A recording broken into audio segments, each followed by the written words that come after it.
한국이 핵잠수함을 개발한다고? 이 한 문장이 전 세계 안보 지형을 흔들고 있습니다. 한국은 핵확산금지 조약 NPT 체제 아래 단 한 번도 핵무기를 보유한 적이 없는 나라입니다. 그런데 지금 핵추진 잠수함을 개발했다는 사실이 알려지자 전 세계 국방부와 핵감시기구, 원자력 과학자들까지 모두 경악했습니다. 더 충격적인 건 이 잠수함에 공격용 무기는 단 하나도 탑재되지 않았다는 점입니다. 그럼에도 불구하고 이 기술이 제공하는 억제력은 핵무기를 가진 잠수함과 거의 맞먹는다는 분석이 나오고 있습니다. 무기 없는 억제, 사상 초유의 전략. 그로 인해 국제사회는 혼란에 빠졌고 반핵운동가들은 국제법 위반이라며 시위를 벌이기 시작했습니다. 누군가는 한국을 응원했고 또 누군가는 이를 심각한 위협으로 규정했습니다. 지금 전 세계 국방연구소의 지도 위에는 한국이 만든 이 조용한 잠수함이 가장 중요한 표식으로 남아 있습니다. 그리고 그 잠수함은 지금도 바다 어딘가에서 조용히 항해하고 있습니다. 이것은 단순한 무기 이야기가 아닙니다. 기술, 윤리, 안보, 신념이 충돌하는 시대의 기록입니다. 지금부터 그 충격적인 진실을 전해드리기 위해서 지금 바로 비디오를 재생해 보겠습니다. 잠깐 1초밖에 안 걸리는 좋아요 버튼을 눌러주시면요. 비디오가 잘 돌아간대요. 좋아요는 무료잖아요. 안녕하세요. 저는 헬레나 베르크만이라고 합니다. 스웨덴 예테보리에서 태어났고 지금은 유럽 핵감시 네트워크라는 비영리 국제단체에서 핵무기 감시와 군축 감시를 전문으로 하는 기술 자문 활동을 하고 있습니다. 제가 속한 이 단체는 유럽 내에서 이루어지는 핵 관련 정책과 국제 군사기술 흐름을 감시하고 대응하는 일을 주로 맡고 있고 저는 그 중에서도 아시아 태평양 지역을 담당하고 있었습니다. 하지만 이 일을 단순히 직업이라고 말하기는 어렵습니다. 저는 이 일을 신념으로 해왔습니다. 어쩌면 살아남기 위해 매달려온 방식에 가까웠을지도 모르겠습니다. 왜냐하면 저는 체르노빌 아이로 자랐기 때문입니다. 스웨덴 남서부 예테보리의 어린 시절 저희 집은 늘 창문을 닫고 살았어요. 어머니는 습관적으로 라디에이터 근처에 손을 대며 벽 너머에서 무엇이 스며드는지 살피곤 하셨고 저는 유치원에서도 하루 종일 창밖을 내다보며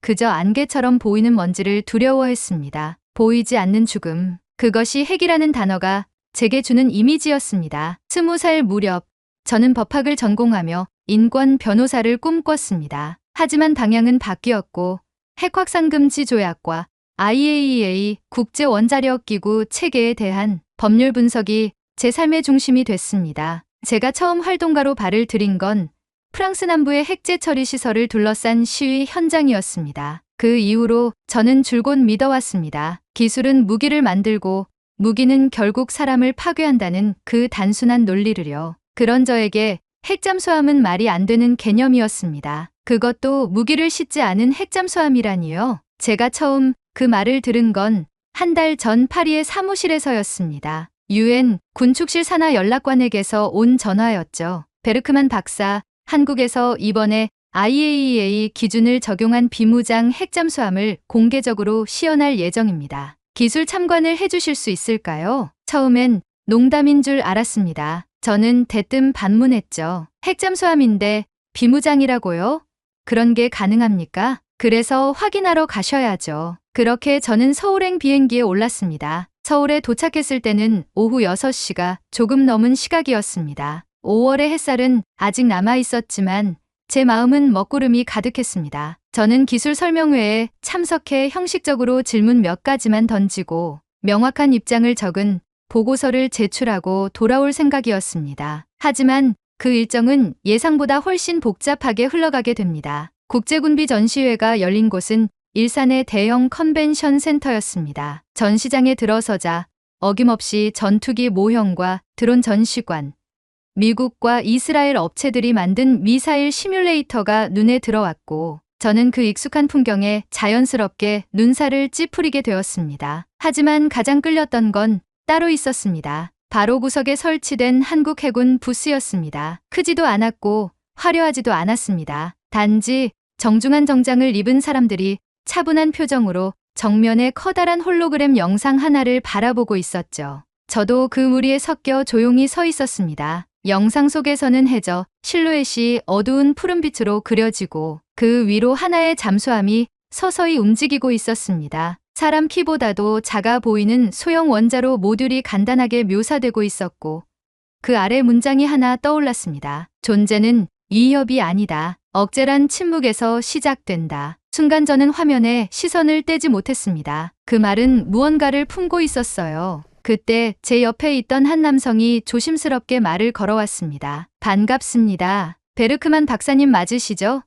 저는 한국해군 기술연구단의 이도현 소령입니다. 그는 조용하고 정중한 태도를 지닌 사람이었습니다. 과도하게 설명하려 들지도 않고 지나치게 방어적이지도 않았습니다. 그는 그저 한 발 물러선 채 저의 반응을 기다리고 있었습니다. 소령님, 죄송하지만 이건 솔직히 말이 안 됩니다. 핵잠수함이라면서 무기 없이 방어만 한다는 게. 제가 말을 흐리자 그는 짧게 고개를 끄덕이며 말했습니다. 충분히 그렇게 생각하실 수 있습니다. 그래서 직접 보시라고 초대한 겁니다. 저희가 내일 진행하는 비공개 기술 브리핑에 오시겠습니까? IAEA 참관인단과 외국 기술진에게만 개방되는 행사입니다. 순간 저는 머뭇거렸습니다. 오랜 시간 저는 수많은 전시회를 다녔고 방위산업이라는 이름 하에 벌어지는 쇼의 허무함을 알고 있었습니다. 하지만 이번만큼은 어딘가 달랐습니다. 도현 소령의 눈빛은 무언가 더 깊은 이야기를 담고 있는 듯 했거든요. 그날 밤 호텔로 돌아온 저는 쉽게 잠들 수 없었습니다. 홀로그램 속 잠수함, 그리고 그 아래 떠오른 문장이 계속 떠올랐습니다. 억제는 침묵에서 시작된다. 그 말은 마치 제 신념의 맨 밑자리를 흔드는 듯 했습니다. 다음날 아침, 저는 서울 강서구에 위치한 한국해군 기술연구단 부설연구센터로 향했습니다. 택시 창밖으로 스쳐 지나가는 서울의 거리 풍경은 낯설지만 분주했고 어쩐지 도시 자체가 무언가를 품고 있다는 느낌이 들었습니다. 연구센터는 외부에서는 평범한 행정기관처럼 보였지만 보안 게이트를 지나면서 분위기는 확연히 달라졌습니다. 검정색 단정한 제복을 입은 병사들이 신분증을 확인했고 입장과 동시에 제 휴대전화와 스마트워치, 모든 전자기기가 회수되었습니다. 베르크만 박사님, NDA 서명 부탁드립니다. 로비에 들어서자 이도현 소령이 조용히 건넨 서류 한 장. 국제보안법률상 기술 유출을 막기 위한 문서였습니다. 저는 서명하면서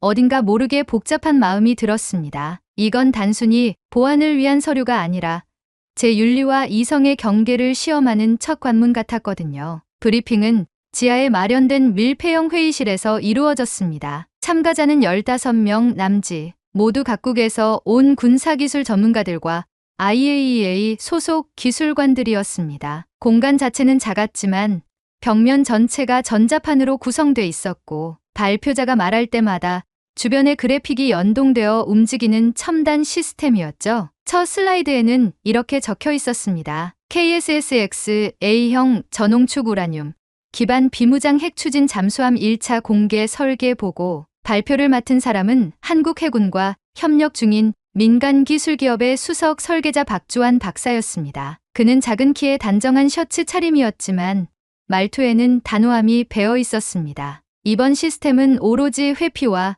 감시를 위한 구조로 설계됐습니다. 실전 투입보다는 억제력을 위한 수중 지속 작전이 목적입니다. 핵무기 및 미사일 장착 구조는 설계 단계부터 배제되었습니다. 그 말이 울려 퍼졌을 때 저는 방금 들은 문장이 진심인지 아니면 국제규제를 통과하기 위한 형식적인 언술인지를 판단하기 위해 발표자의 눈을 오래 바라봤습니다. 그런데 그의 말투에는 계산이 없었습니다. 진심이었고 확신이었죠. 다음 슬라이드가 넘어가는 순간 방 안의 공기가 달라졌습니다. 수중 자망 21일간 출력 곡선 오차 범위 플러스 마이너스 0.1%. 곡선은 말 그대로 완벽했습니다. 출력에 미세한 흔들림조차 없었고 연속 작동 중의 출력. 안정성은 프랑스 루비급이나 미국의 버지니아급을 상회하는 수치였습니다. 저는 손을 들었습니다. 이 실험은 어떤 해역에서 진행된 것입니까? 수심, 해류, 수온 등 구체적인 조건을 알려주세요. 박주환 박사는 바로 답했습니다. 동해 북부 해역, 수심 350m, 평균 해류 속도 2.5노트, 수온은 영상 8도, 실험 기간 동안 파고는 1.7m를 넘지 않았습니다. 이도현 소령이 옆에서 말을 덧붙였습니다. 실제 작전 조건에 가까운 환경입니다. 실험 결과는 자망 상태로 최소 20일간의 무정지 운용이 가능하다는 걸 입증했고 수중소음 측정 결과 미 해군 기준보다 낮은 수치를 기록했습니다. 그 말을 듣는 순간 저는 자신도 모르게 펜을 손에서 떨어뜨렸습니다. 이런 정교한 기술이 한국에서 구현됐다는 것, 그리고 그것이 무장을 하지 않은 상태에서 완성됐다는 사실이 믿기지 않았기 때문입니다. 하지만 발사관은요? 기본 구조는 호환 가능하게 되어 있지 않습니까? 이 질문에 박주환 박사는 짧게 웃었습니다. 실제로는 내부에 장착된 설비가 없습니다. 호환 구조는 남아있지만 IAEA 협약 조건에 따라 제어선 자체가 제거되어 있습니다. 유사시 장착도 불가능합니다. 그 설명은 너무나도 구체적이었고 명확했습니다. 더 이상 의심할 수 없는 상황. 저는 그때부터 무기를 반대한다는 제 철학이 아닌 이들이 왜 이렇게 만들었는가에 귀를 기울이기 시작했습니다. 브리핑이 끝난 후 이도현 소령은 저를 데리고 시뮬레이션 전시장으로 안내했습니다. 그곳엔 실제 잠수함 내부를 그대로 재현한 실물 크기의 제어실 모형이 있었고 저는 정전기를 느끼듯 발을 들였습니다. 내부는 간결했고 불필요한 장식은 없었습니다. 회색 강철의 계기판, 무광 블랙의 작전 모듈, 조작 레버 옆에는 한국어와 영어가 병기된 설명문이 조용히 놓여 있었습니다. 여기가 중앙 통제실입니다. 실제 임무 중에는 이곳에서 모든 회피 기동과 수중 데이터 수집이 이뤄집니다. 도현 소령의 설명을 들으며 저는 우연히 한 설계 엔지니어와 눈이 마주쳤습니다. 젊은 기술자였고 어딘가 불안한 표정 속에 단단한 신념이 느껴졌습니다. 그가 제게 조심스럽게 말을 걸었습니다. 박사님, 저희는 이 잠수함이 단 한 번도 싸우지 않기를 바랍니다. 그냥 바다 속에서 조용히 있다가 아무 일 없이 돌아오는 날이 계속되었으면 좋겠습니다. 그 말을 듣는 순간 제 목이 뻣뻣해졌습니다. 무기가 아니라 희망으로 만든 기술, 적을 죽이기 위한 구조물이 아니라 사랑하는 사람을 지키기 위한 방패. 저는 그제야 이들이 만들어낸 잠수함이 단지 기술이 아닌 한국가의 철학이라는 사실을 비로소 이해하게 되었습니다. 그날 밤 호텔로 돌아온 저는 깊은 밤까지 창밖을 바라보며 고민했습니다. 이제 저는 단지 무기를 반대하던 사람이 아니라 그 무기가 어떤 의지에서 만들어졌는가를 묻기 시작한 사람이 되어 있었습니다. 며칠 후 저는 한국국방과학기술연구원이 주최한 비공개 전략 검토 회의에 참석하게 되었습니다. 외부 기술 자문 자격으로는 이례적인 일이었지만 이도현 소령의 제안과 국방부의 동의가 있었기에 가능한 일이었습니다. 회의는 서울 동작구의 한 구청사 내부 회의실에서 비공식적으로 열렸습니다. 참석자는 12명, 모두 해군 전략기획단, 국방부 외교협력실, 그리고 IAEA 기술협력국에서 파견된 인원들이었습니다. 외부인은 저 하나뿐이었고 회의실에 들어선 순간부터 공기는 묘한 긴장감으로 가득 차 있었습니다. 회의가 시작되자마자 회람된 문건을 받고 저는 순간 정지된 듯 멍해졌습니다. UN 비공식 질에서 한국형 원자로 기술 검토 요청. 하지만 문장 곳곳에는 숨기기 어려운 의심과 경계의 뉘앙스가 스며 있었습니다. 기술적 완성도와 안전성은 인정되나 실제 군사적 응용 가능성에 대한 명확한 입장 표명이 필요하다. 문구를 읽는 순간 저는 이 문장이 단순한 기술 검토 요청이 아니라 너희가 우리 체계를 흔드는 건 아닌지라는 메시지라는 걸 직감했습니다. 국방부 외교협력실 소속의 김정윤 사무관이 회의실 중앙에서 조심스럽게 말을 꺼냈습니다. 현재 국제사회는 우리 기술이 IAEA 규정을 준수한다는 걸 인정하면서도 동시에 의심의 여지를 놓지 않고 있습니다. 특히 프랑스와 영국은 이 기술이 SLBM 잠수함 발사 탄도미사일 플랫폼과 유사한 구조를 지녔다는 점을 강조하고 있고요. 그 순간 이도현 소령이 낮은 목소리로 제게 말했습니다. 결국 이건 기술이 아니라 권력 문제입니다. 우리가 만든 기술이 핵보유국의 특권을 위협한다고 생각하는 거죠. 저는 조용히 고개를 끄덕였습니다. 맞는 말이었습니다. 완성도 높은 기술이 비무기화 상태임에도 불구하고 그 가능성만으로 견제를 받는 상황. 이건 제가 유럽에서 수없이 보아온 구도였습니다. 자격 없는 자가 강해졌을 때의 불편한 시선들. 회의는 3시간 가까이 이어졌습니다. 전략 공개 여부를 두고 의견은 팽팽히 갈렸습니다. 기술 독립을 지켜야 한다는 주장과 국제적 신뢰를 우선시해야 한다는 주장. 도현 소령은 말을 아꼈지만 회의 말미에 조용히 말했습니다. 이건 단지 무기 문제가 아닙니다. 저희는 이 기술로 스스로를 증명하고 싶었습니다. 보호받기만 하는 나라가 아니라 보호할 수 있는 나라로. 회의가 끝난 후 저는 말없이 회의실을 나왔습니다. 마음이 복잡했습니다. 그리고 그날 밤 문득 생각난 게 있었습니다. 출국 전 어머니가 조심스럽게 제게 준 오래된 서류철. 어릴 적부터 아무도 열지 않았던 서랍에서 꺼낸 그것은 헬레나, 필요하면 한번 봐라는 말과 함께 건네졌던 물건이었습니다. 호텔 방에서 조심스레 펼쳐본 서류철 안에는 낡은 종이들과 손글씨로 된 노트, 몇 장의 사진이 들어 있었습니다. 그중 가장 눈에 띄는 건 노란색 메모지에 쓰인 단어 하나였습니다. 잠수함 구조 모듈화 설계, F. 베르크만. 순간 온몸이 얼어붙는 느낌이었습니다. K는 명백히 잠수함을 뜻하는 약어였고 구조 설계 모듈을 뜻하는 단어, 그리고 F. 베르크만. 그건 프리드리 베르크만, 저의 할아버지였습니다. 믿을 수 없었습니다. 어릴 적 저는 할아버지가 해양공학을 전공했다고만 들었고 프랑스의 해군 기술연구소에서 근무한 기록은 있었지만 그가 핵잠수함 기술 자문단에 소속돼 있었다는 사실은 처음 알게 된 진실이었습니다. 순간 제 머릿속을 헤집고 들어온 생각은 하나였습니다. 나는 내가 가장 반대했던 기술을 설계한 사람의 후손이었던 걸까? 가슴이 무너졌습니다. 도덕적 혼란이 아닌 존재의 혼란이 밀려왔습니다. 스스로의 정체성에 금이 가는 소리가 들리는 듯했습니다. 그날 밤 어머니에게 전화를 걸었습니다. 수화기 너머의 침묵이 길었습니다. 엄마, 왜 말 안 했어요? 말하면 내가 더 괴로워질까 봐. 그땐 그냥 몰랐으면 좋겠다고 생각했어. 아니요.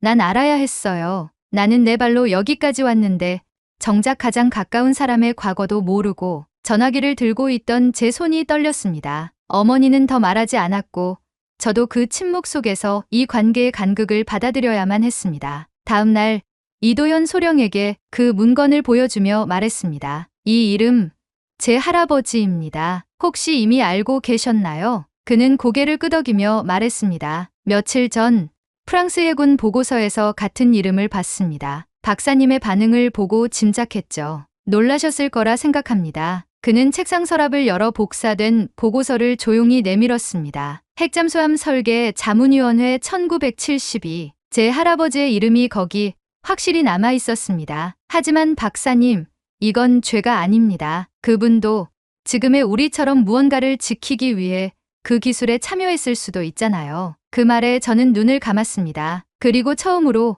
기술이 아니라 기술을 만든 사람의 마음을 생각하게 되었습니다. 그날 저녁 한국 해군과 IAEA 기술진 사이에 간담회가 있었습니다. 실무 협의였지만 전 세계 군사력 균형에 영향을 줄 수 있는 이야기들이 오갔습니다. 현재 구조는 전력 출력과 소음 최소화로 설계되어 있음. SLBM, 장착 구조 배제됨. 하지만 억제력이라는 측면에서는 실질적인 핵잠수함 효과와 유사합니다. 순간 문장이 제 가슴을 파고들었습니다. 이 기술은 실제로 핵무기를 싣지 않았지만 싸우지 않고도 적을 제어할 수 있는 무기였습니다. 그리고 저는 마침내 스스로에게 이렇게 물었습니다. 나는 정말 무기를 반대한 걸까?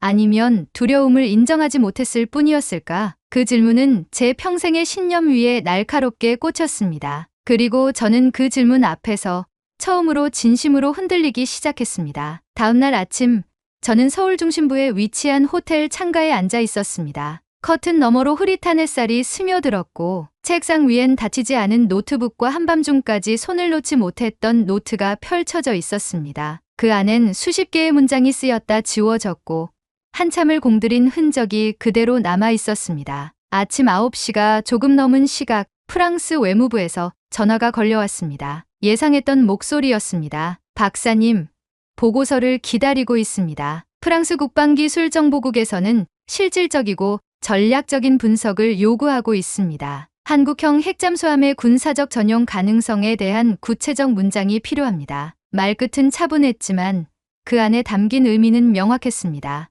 사실상 정보 제공의 강제적 요청이었습니다. 하지만 저는 이미 결심한 상태였습니다. 그날 오후 노트북 앞에 앉은 저는 화면을 하얗게 비우고 다시 커서를 깜빡이며 마주 앉았습니다. 무엇을 쓸지 알고 있으면서도 그 문장을 적기까지 몇 시간이나 걸렸는지 모릅니다. 저는 이 글이 진실이 되길 바랐습니다. 정보도 보고도 아닌 누군가를 위한 이해이자 기록이 되길 바랐습니다. 대한민국 해군 비무장 핵잠수함 기술 검토 최종 보고서. 프랑스 외무부 보고용 헬레나 베르크만. 본인은 대한민국 해군이 개발한 K형 전홍축 원자로 기반의 핵추진 잠수함 시스템에 대해 IAEA 규정 및 군사적 전용 가능성 측면에서의 분석을 완료하였음. 현재 확인된 구조는 무기 탑재 기능을 포함하고 있지 않으며 제어 모듈 또한 비활성 상태로 전환되어 있음.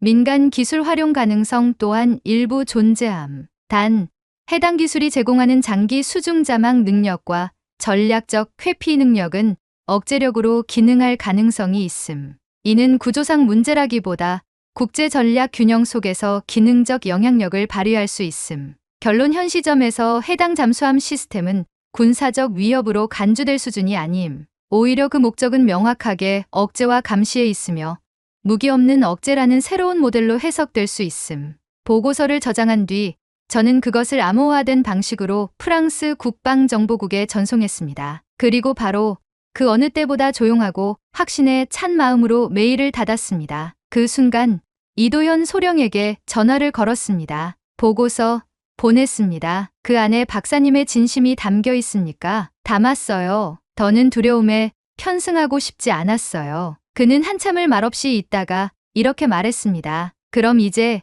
진짜 한국을 보실 시간이네요. 며칠 후 저는 부산 남구의 군항으로 향했습니다. 초청받은 진수식이 예정되어 있었고 그 주인공은 바로 신채호함이었습니다. 디젤 잠수함이었지만 이 잠수함은 한국 해군이 독자 설계한 첫 함정 중 하나로 핵잠수함 개발로 가는 중간 디딤돌이자 기술 독립의 상징이었습니다. 행사장은 바닷바람이 제법 불고 있었고 발 아래 진동이 느껴질 정도로 웅장한 음향이 울려 퍼졌습니다. 기술자들과 군인들 그리고 일반 시민들이 함께 선 자리에서 저는 처음으로 국가가 만든 기술을 자랑스럽게 바라보는 사람들의 표정을 마주했습니다. 진수식이 시작되기 직전 이도현 소령이 제 옆으로 다가와 말했습니다. 박사님, 기억하시겠죠? 저희 기술자들 이 배가 한 번도 싸우지 않기를 바란다고요. 저는 고개를 끄덕였습니다. 네, 지금도 믿어요. 이건 전쟁을 위한 무기가 아니라 전쟁을 멈추기 위한 의지라는 걸요. 그 순간 육중한 잠수함이 바다 위로 미끄러지듯 나아갔습니다. 한 명, 신채호가 한미에 새겨졌고 시민들의 박수 소리가 퍼졌습니다. 저는 그 장면을 바라보며 그제야 한 문장을 떠올렸습니다. 기억은 끝나지 않았다. 이 잠수함은 기술의 결정체이기도 했지만 수십 년 전부터 이어져 온 가족의 기억, 민족의 기억, 핵이라는 공포에 맞선 기억이 모여 만들어진 존재였습니다. 진수식 이후 프랑스 대사관에서 연락이 왔습니다. 보고서에 대한 추가 설명을 요구하는 공문이었습니다. 저는 간단히 회신을 보냈습니다. 추가 설명은 없습니다. 보고서에 제가 본 모든 것을 담았습니다. 그 이후로 더는 아무런 연락이 오지 않았습니다. 대신 전혀 뜻밖의 연락이 도착했습니다. 영국 국방과학기술원에서였고 내용은 이랬습니다. 한국형 비무장 핵추진 기술을 유럽 기준에 맞춰 검토하고 싶습니다. 베르크만 박사님의 기술윤리 관점에서의 자문이 꼭 필요합니다. 그 순간 저는 이 길이 단지 끝이 아니라 새로운 길의 시작이라는 걸 직감했습니다. 며칠 후 저는 한국을 떠나기 전 마지막으로 이도현 소령과 저녁을 함께했습니다. 장소는 바닷가 근처 조용한 작은 식당이었고 식탁 위에는 단출한 해산물 요리와 따뜻한 보리차가 올려져 있었습니다. 박사님은 이제 어디로 가시나요? 유럽으로 돌아가요. 하지만 한국에서 배운 걸 절대 잊지 않을 거예요. 다시 올 계획은요? 언제든요. 이제 여긴 제 두 번째 조국이니까요. 우리는 아무 말 없이 바다를 바라봤습니다. 깊고 잔잔한 어둠 속에서 어쩌면 한국의 그 잠수함이 오늘도 바다 아래에서 조용히 항해하고 있을지도 모른다고 생각하며 그날 밤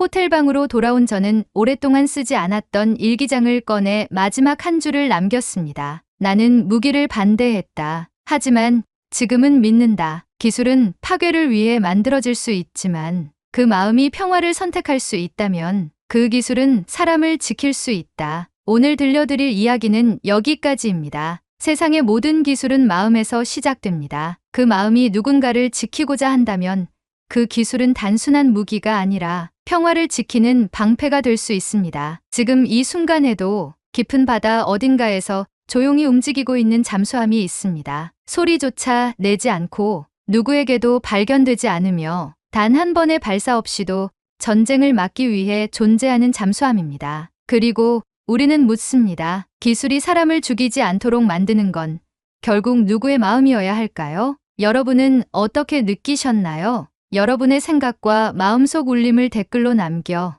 감동 비디오의 마지막을 장식해주세요. 여러분의 댓글 하나하나가 영상을 제작하는데 큰 힘이 됩니다. 그리고 오늘의 비디오가 따뜻하게 다가오셨다면 구독과 좋아요도 잊지 말아주세요. 다음엔 더 깊은 감동과 더 진한 이야기로 찾아뵙겠습니다. 함께해 주셔서 진심으로 감사합니다.